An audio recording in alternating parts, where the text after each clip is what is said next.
Hey, Bulls and Bears, we're back with another dose of monetary reality, economic reality, whatever you want to call it. But we've got a lot of news to get caught up on. Massive signs emerging that this economy is crumbling, and it's crumbling very, very quickly. It still is a slow motion collapse, though. We're not seeing a stock market crash, but we're starting to see just so many signs emerge. And every time I look for news, there's just more and more and more. Let's talk about one of the biggest stories as far as earnings goes is Home Depot. Now, we told you as the housing market goes, so do so many other businesses and so many other areas of the economy, especially home improvement stores. Home Depot sees first annual sales decline in more than a decade, more than 10 years. So just a canary in the coal mine, folks, that this economy is coming down, and there's going to be massive job losses now with Home Depot. And we know that all the S&P 500, the earnings for those companies are down about 4% year over year on average. So the writing's on the wall. And, people that think we're going to get out of this or that we're going to have a soft landing even are just, I think, delusional. Now, I got this email from a viewer. Let me bring it up here. Richard sends me nice emails every now and then telling me I'm wrong and telling me how everything I'm saying is wrong. Well, it's not just me saying that. I quote economists. I talk about statistics. So am I wrong when I say that it's the first annual drop in 10 years for Home Depot? Well, Home Depot is the one saying that. They admitted it in their earnings report. So saying I'm wrong, you're saying Home Depot is wrong. So maybe Home Depot's lying. So there you go, Richard. But let me read you Richard's email. Here he goes. You keep up the doom and gloom, JJ. Doom and gloom, okay. Nobody is buying it anymore. I'm not trying to get people to buy it. I'm just reporting the news, and then I give you my opinion. He continues. I took my mother out for Mother's Day, and every restaurant was packed. All right, let's stop right there. How many people would you see at those restaurants if it weren't for credit cards? We'll talk about credit cards here in a few minutes. He continues, what recession? Question mark. Well, there is no recession because they changed the definition. Otherwise, we'd have one right now. But remember, we talked about that, what was it, last fall, last summer? It's no longer 2 consecutive quarters of negative growth. Now it's look at the jobs numbers instead. They switched it up. Anyways, you are detached from reality. Okay, I'm detached from reality.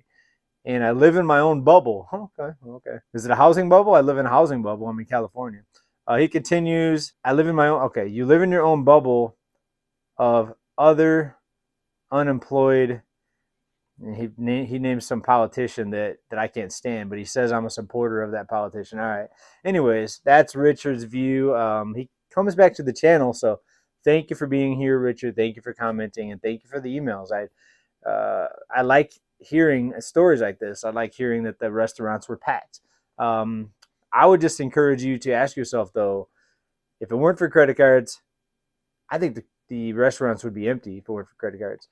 People are running up more debt and more debt and more debt all the time. The numbers are increasing, and there's no end in sight unless the credit card companies finally start cutting these people off because they're going to start defaulting on their payments very, very, severely. But speaking of credit cards, here we go. Fortune. It's not me saying this. This is out of Fortune here. Americans are showing signs of financial stress as they add $148 billion in debt and fail to pay off their credit cards. Folks, this is the beginning. No, it's not going to come crashing down tomorrow. There's not going to be any housing market crash, but this is the beginning of the economic decline, and this is going to go on for several years. People think they're going to wake up and everything's going to be crashing. The stock market's going to be down 90%. Homes are going to be half price. People are delusional that say that. I've never predicted a crash. In fact, we're one of the few channels here that said the housing market was not going to crash. People said I was crazy. People said I was wrong. And out of this article here, I'll just read you the first part of it here. U.S. households showed signs of increasing financial stress in the first quarter, with credit card balances not declining in the way they typically do at the start of the year, and delinquencies rising for most types of consumer loans. So typically, people get into more debt around the holidays, around the end of the year, of course, holiday shopping, gift buying. And then at the beginning of the year with tax returns, things like that, people try to pay off that debt that they ran up during the holidays. I say try. Well, historically, they do at the beginning of the year. They pay down some of the debt. Debt drops. This year, that did not happen. The inflation fight has been lost, basically. Remember, we were supposed to have higher interest rates. That was going to stop the cost of living and bring prices down. Hasn't worked, folks. So now we're at the end of the road, and this is going to be the decline. And we're all going to live to see it. We're going to see how deep and how hard the decline takes us. It continues here. Households added $148 billion in overall debt, bringing the total to over $17 trillion, according to a report released by the Fed, Bank of New York. Balances are now $2.9 trillion higher than just before the pandemic. Wow. So just a few years ago, just pre-pandemic, now we're $2.9 trillion higher than that. So in just that short 3 years, about $1 trillion a year, 2.9 trillion there. Consumers typically build up more credit card debt at the end of the year during the holiday season, exactly what I talked about, and then reduce those balances at the start of the following year, sometimes with the help of tax refunds, exactly what I talked about. But for the first time in 20 years, that wasn't the case this year. This is the first time this has happened, folks, in 20 years. And you're still going to sit there and say everything's normal, nothing's happening, there's no signs of economic distress anywhere. I mean, some people are delusional. The guy that emailed me must be living in a bubble, maybe. That wasn't the case this year. Some households are under strain from higher prices, and maybe relying on credit cards to maintain their spending. Oh, you think so? With credit card debt rising like this? Quote, credit card balances were flat in the first quarter. Folks, a lot of the freebies have ended. The eviction moratoriums, the foreclosure forbearance. Remember that? Foreclosure forbearance. 7 million households took advantage of that. Over 7 million. Will they reintroduce some of those things? Maybe. But without some big helping hand, there's going to be a lot of pain here in the economy. But I think a lot of people are just distracted. Like the guy that emailed me probably is worried about, whose face shows up on his beer can. What was that? Bud Light, the big controversy. I think that's a distraction. People, boycotted that beer company or that particular beer brand, but the parent company of that brand, Anheuser-Busch InBev, they own 600 other brands here. Let me read it to you. This company, Anheuser-Busch InBev, owns 630 beer brands. Wow, 630 beer brands in 150 different countries. So when you stop buying this beer and you go buy this other beer to boycott, there's a good chance you're buying it from the same company. So they're saying the company's losing all this money, probably just losing it here but gaining it over here.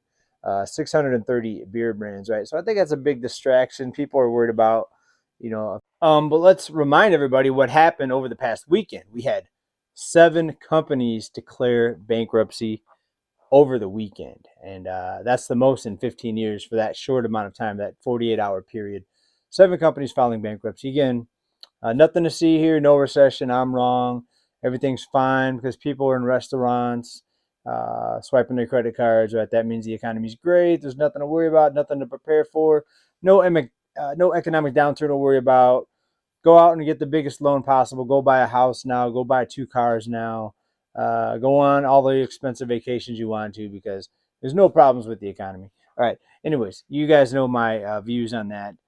Let's talk about this. Let's talk about this wealth gap, wealth divide, wealth transfer. I've heard many people, different names for it. The middle class is being systematically destroyed. Some people say it's just the way the ball bounces. Other people say it's all a big operation. It's all planned.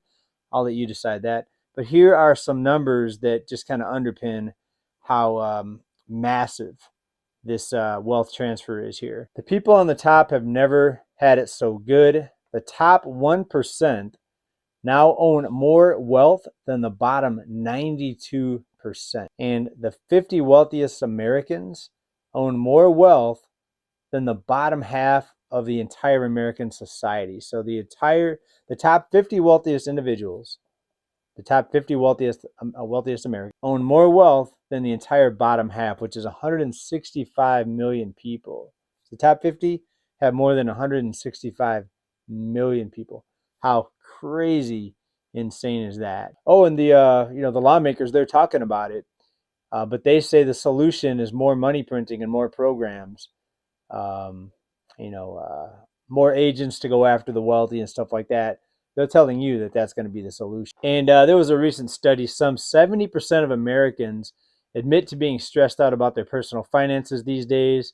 And a majority, 52% of the U.S. adults said their financial stress has increased since before the 2020 health crisis. Right, people, I don't know about most of you, but I see some very, very bad things coming here down the road. Do I think you should go hide and not spend any money and never go out to eat at restaurants? Of course not. But I think that in conjunction with that, we need to prepare. I say get some canned goods. I say have some tradable currencies and tradable assets outside of the system in case we see this entire system go down. We could wake up one day and this whole system could be down.